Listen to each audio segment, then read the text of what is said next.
자, 우리 이번 시간에는 어, 가장 일반적인 운동을 어떻게 보냐. 가장 일반 강체가 움직일 때는 우리 어, 질량 중심은 그 모든 물체가 그 질량 중심에 모여 있는 것처럼 움직이고 다른 물체에 있는 여러 구성하고 있는 부분은 그 질량 중심에 대해서 회전하는.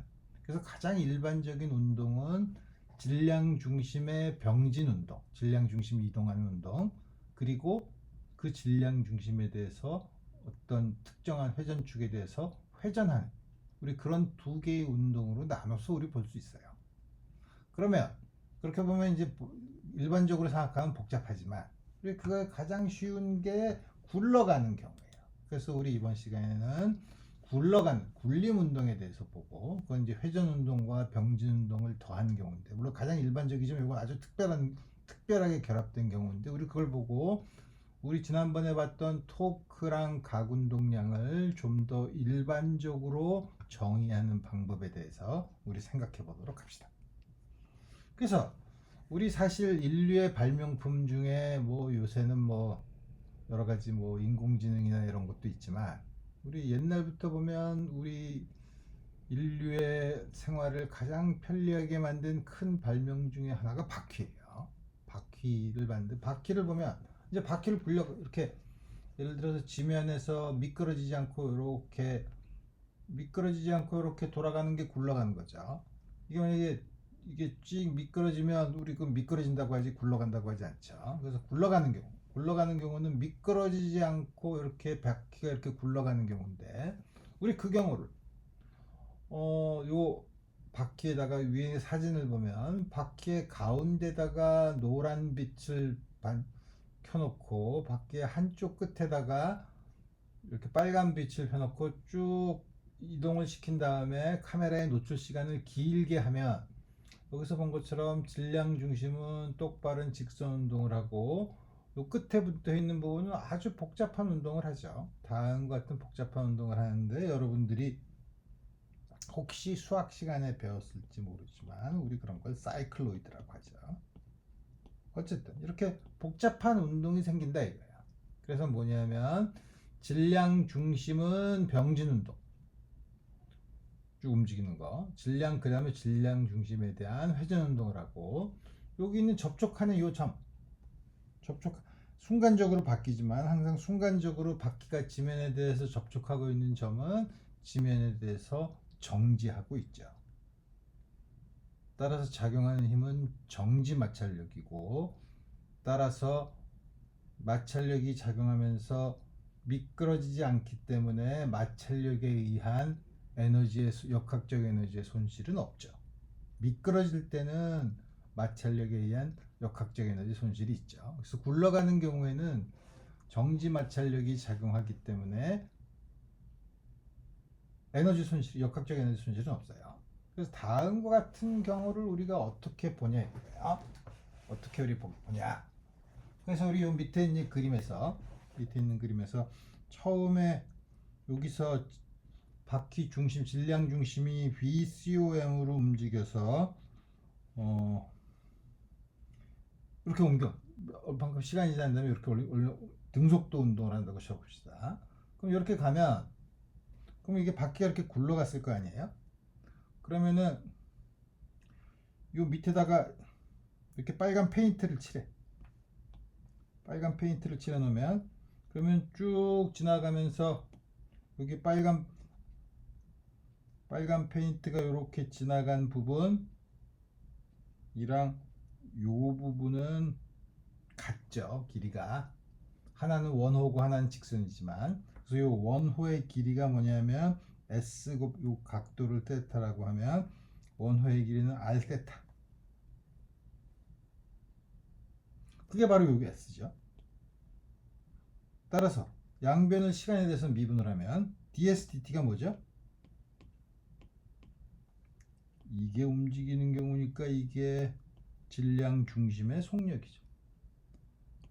이거는 R 곱하기 오메가. 굴러갈 때는 질량 중심의 속력은 R 곱하기 각속력, 회전하는 질량 중심에 대한 각속력이랑 같다 이거예요. 정말 그런가? 우리 이게 정말 병진운동과 회전운동을 더한 건가? 그걸 우리 한번 생각해 봅시다. 그래서 굴림운동은 처음에 여기서는 바닥에서 약간 들어서 이 질량 중심이 움직이지 않고 여기서 오메가로 회전하는 경우를 생각해 봅시다. 오메가로 회전한 경우에는 우리 아까 요 가는 속도를 V라고 하고, 그럼 당연히 이쪽은 마이너스 V죠. 이런 운동이 하나 있고, 머릿속에 생각하고, 이제는 그게 아니라 회전하지 않고 모든 물체가 바퀴의 모든 점이 전부 다 똑같은 V라는 속도, 그게 VCOM이죠. 질량 중심의 속도. 이것도 회전하는 때 밑에 속도, 위의 속도가 질량 중심의 속도랑 같게 놓으면, 그 다음에 두 개를 더 해보자 이거야. 두 속도를 더하면 요 바닥에 있는 점은 그 속도의 크기가 상쇄되니까 바닥은 순간적으로 정지해 있고, 여기는 VCOM, 위에는 더하니까 2배가 되는 거죠. 그래서 굴러가는 경우에는 다음과 같은, 밑에 여기서부터 다음과 같은 운동을 해서 맨 위가 제일 선속력이 빨라요. 그래서 우리 이렇게 굴러가는 자전거를 노출 시간을 좀 길게 해서 사진을 찍으면 바로 여기 있는 이 사진이 바로 그 사진인데, 위에가 빨리 움직이기 때문에 노출을 많이 해놓으면 이게 쑥 지나가죠, 빨리. 그래서 위에는 흐리게 보이고 밑에는 상대적으로 좀 선명하게 보이는 거죠. 그래서 굴림 운동은 이렇게 순수한 회전, 순수한 병진 운동, 회전이 없는 병진 운동을, 그 다음에 특별히 병진 운동의 질량 중심의 속도랑 회전할 때 요 한쪽 끝에 혹은 여기의 속도가 상쇄되도록 다음과 같이 운동을 합한 게 굴러가는 운동이 되더라 이거예요. 이거는 요점을 중심으로 봤을 때 그런 거고, 그렇지만 이 운동을 보고 나면 우리 또 어떻게 볼 수 있냐면, 요거는 밑에 지면에 닿아 있는 점을 중심으로, 물론 그 점이 계속 움직이긴 하지만 순간적으로 그 점을 중심으로 회전 운동을 한다고 볼 수 있죠. 그래서 요건 R 오메가, 요건 2R 오메가, 그래서 2배가 되는 거죠. 그래서 우리 그거를 보면 순수한 회전 운동으로 보면 다음과 같이 볼 수 있다. 요점을 중심으로 봤을 때 꼭대기의 속력은 오메가 2배 R 오메가 2배 BCM이래요. 그래서 이렇게 굴러가는 바퀴의 운동 에너지는 어떻게 계산하냐? 지금처럼 요거를 중심으로 순간적으로 회전한다고 보면 2분의 1 P점을 중심으로 한 회전관성의 오메가 제곱. 근데 평행축 정리에 의하면 그거는 질량 중심에 대한 회전관성 더하기 MR 제곱이죠. 오케이? 그래서 이거를 다시 나눠서 쓰면 2분의 1 I 질량 중심에 대한 회전관성의 오메가 제곱 플러스 2분의 1 M R 제곱 오메가 제곱이 VCOM 제곱이니까 다음과 같이 쓸 수 있어요. 쓰고 나서 보니까 굉장히 암시하는 바가 크죠. 회전운동, 굴림운동은 회전운동과 병진운동을 더한 거라고 했는데, 운동 에너지를 보면 정확히 그 형태죠. 질량 중심에 대한 회전운동 에너지, 그 다음에 질량 중심의 병진운동 에너지, 다음과 같이 주어진다. 그래서 미끄러지지 않을 경우에는, 그 다음에 이제 그러면은 등속도로 운동하지 않고 이제 가속도를 주면, 가속도를 여러분들이 자전거 바퀴를 이제 앞으로 막 가려고 이제 이걸 더 세게 돌려서 이게 이쪽으로 가속도가 생긴다고 하면 그 가속도는 누가 주냐 이거야. 우리가 페달을 밟으니까 페달이 주겠지. 정말 페달은 밖에 아무도 다 있지 않는데, 여기서 보면 요점에서 마찰력이 작용하죠. 정지 마찰력이에요. 근데 정지 마찰력이 이쪽 방향으로 작용하냐 이쪽 방향으로 작용하냐 모르겠죠. 그렇지만 우리 그건 어떻게 볼 수 있냐면, 우리가 쉽게 생각할 수 있어요. 어떻게 생각할 수 있냐면, 마찰이 없다고 생각해. 마찰이 없다고 생각하면 막 빨리 돌아가려면 이쪽으로 막 더 빨리 회전을 하려고 그러죠. 근데 마찰이 있으면 더 빨리 회전하지 못하게 해. 그러니까 이쪽 방향으로 작용을 하죠. 감속을 하게 되면 반대 방향이죠. 그래서 보면 지면에 작용하는 정지 마찰력이 바퀴의 가속도를 질량 중심의 가속도를 준다. 그때 가속도는 질량 중심의 가속도는 요거 회전하는 접선 방향의 각 가속도에다가 R을 줘. 물론 미끄러지지 않을 경우죠. 미끄러지는 경우에는 이렇지 않죠. 미끄러지는 경우는 그렇지 않게 되니까 미끄러지는 경우 우리 또 좀 생각해 볼 텐데 다음과 같이 우리 볼 수 있다. 거기서 분리운동 아주 재밌게 볼 수 있는데 그래서 다시 또 이번에는 굴러 내려가. 전에 우리 비탈에서 내려가는 거는 마찰이 없을 때 미끄러져 내려갔죠. 혹은 이렇게 동그랗게 생긴 게 아니라 토막이 있어가지고 회전하지 않고 그냥 전부가 병진 운동하는 경우만 마찰인 경우에 봤었죠. 이번에는 또 특별한 경우로 굴러 내려가는 경우. 굴러 내려가는 경우는 어떻게 되냐 이거예요. 그럼 우리 봅시다. 그럼 각 작용하는 힘을 봐야지. 여기서 중력, 마찰력, 수직항력. 왜 마찰력이 이 방향이냐? 아까 얘기한 것처럼 마찰력이 없는 경우에는 그냥 쭉 미끄러지겠죠. 근데 마찰력이 있으면서 굴러 내려가려고 하면 밑에가 미끄러지지 못하게 이쪽 방향으로 잡아당겨야 되겠죠. 그래서 마찰력이 다음과 같이 작용한다. 그래서 다음과 같은 경우에 우리 항상 힘과 토크가 주는 운동 방정식을 다시 말하면 병진 운동과 회전 운동에 대한 운동 방정식을 보면 돼요. 첫 번째,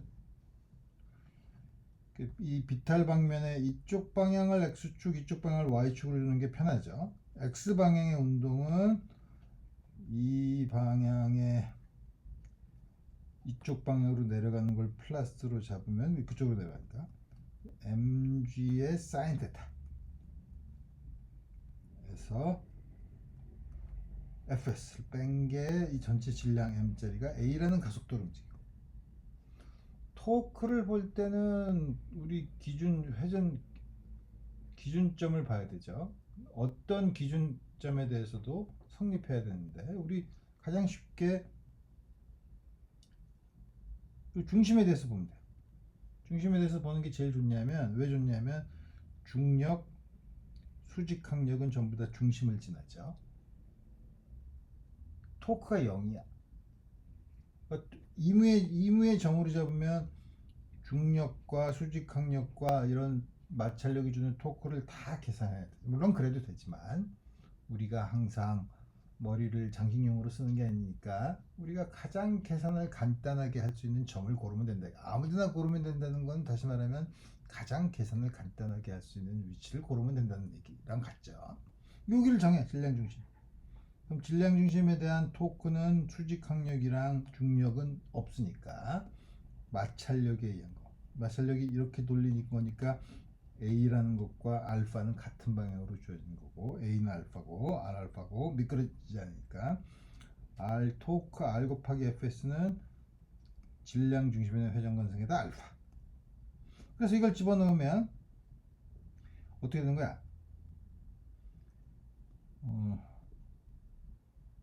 요 식에서 FS는 이걸 R분의 A로 집어넣으면 ICOM R제곱분의 A. 이걸 여기다 위에 식에다 집어넣으면 mg 오른쪽으로 넘길까? 사인 테타는 a로 묶으면 m 더하기 ICOM 나누기 R제곱. 그러면은 a는 g 사인 테타 분자 분모를 라지 m으로 나누면 1 플러스 ICOM 나누기 R제곱. 원래 마찰이 없을 때는 G 사인 테타 요거였었죠. 마찰이 없고 굴러가지 않을 때는 ICOM 마찰이 회전하지 않을 때는 이게 0이니까 G사인 데타로 주어지는데, 굴러가는 경우에는 굴러가기 때문에 가속도가 작아지죠. 그 다음에 여기 있는 ICOM은 이게 물론 저 차원이 m 곱하기 r의 제곱이기 때문에 여기 m이 빠졌네. mr 제곱의 단위로 보면 이건 차원이 밑에 있는 요 양은 차원이 없는 수예요. 그러나 이 물체가 무엇이냐에 따라서 이 값은 달라질 수가 있죠. 다시 한번 여러분들한테 물어보는 거, 속이 찬 원통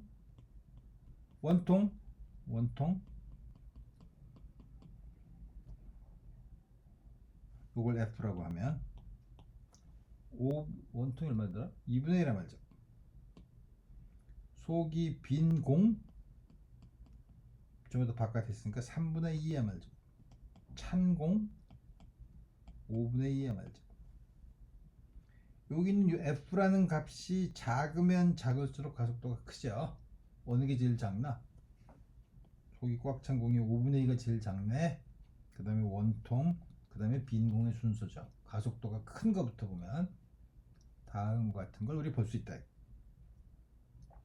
자, 그래서 질량 m인 속이 꽉 찬 공이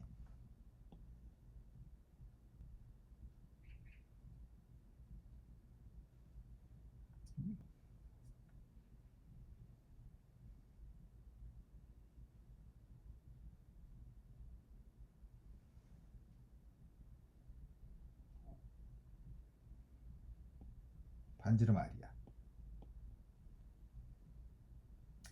여기서 요만큼 내려왔을 때, 다시 말하면 요 높이가 h였을 때, 처음에 정지 상태에서 굴러 내려왔을 때 속력은 얼마냐? 역학적인 보존 법칙을 쓸 수 있죠. 왜냐하면 정지 마찰력은 굴러갈 때 정지 마찰력은 일을 하지 않으니까 정지 마찰력에 의한 일이 없으니까. 따라서 역학적 에너지는 mg, 처음엔 mgh는 내려왔을 때의 운동 에너지, 그게 뭐죠? 2분의 1 mv 제곱 더하기 2분의 1 I 오메가 제곱이죠. 근데 속력을 구하고 싶은 거니까 이건 어떻게 되죠? V는 R 오메가니까 오메가를 V로 쓸 수 있죠. I 어떻게 되는 거야? R 제곱분의 V 제곱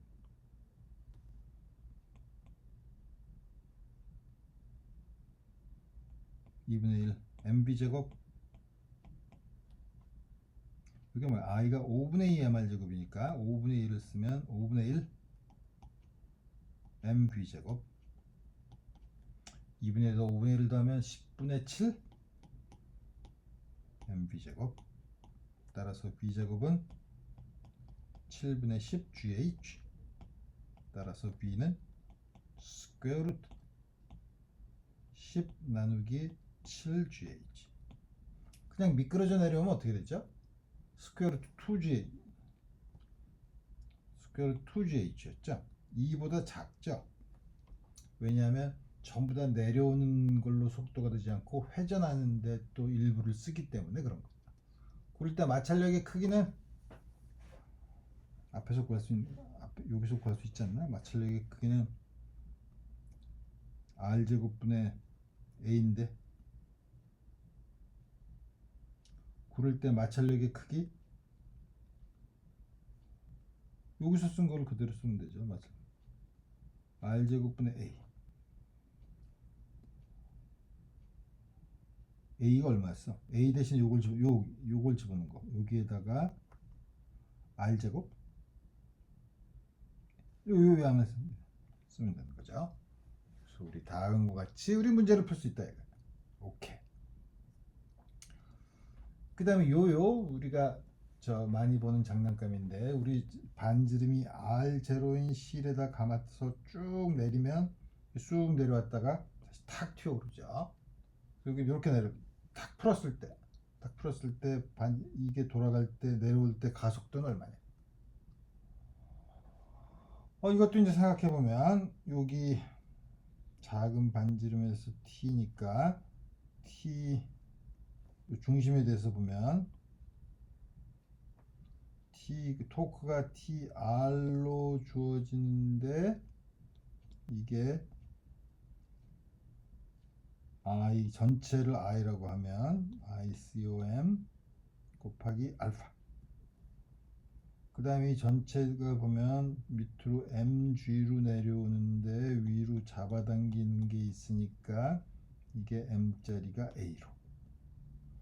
근데 이 사이의 관계는 미끄러지지 않으니까 r분의 a. 다음과 같이 쓸 수 있죠. 그래서 t는 r 제곱분의 ICOM a. 따라서 이 식에다 집어넣으면 m 더하기 r 제곱분의 ICOM a는 mg. 따라서 a는 우리 아까 r 제로지. 다음과 같이 쓸 수 있다 이거. 오케이. 자, 다음과 같이 해서 우리 여러 가지 문제를 봤으니까 우리 다음 시간에는 우리 일반적인 가군 토크와 가군 동량을 어떻게 정의하고 그것을 이용해서 어떻게 문제를 풀 수 있는지 다음 시간에 좀 더 자세히 살펴보도록 합시다. 오늘 여기까지 하겠어요.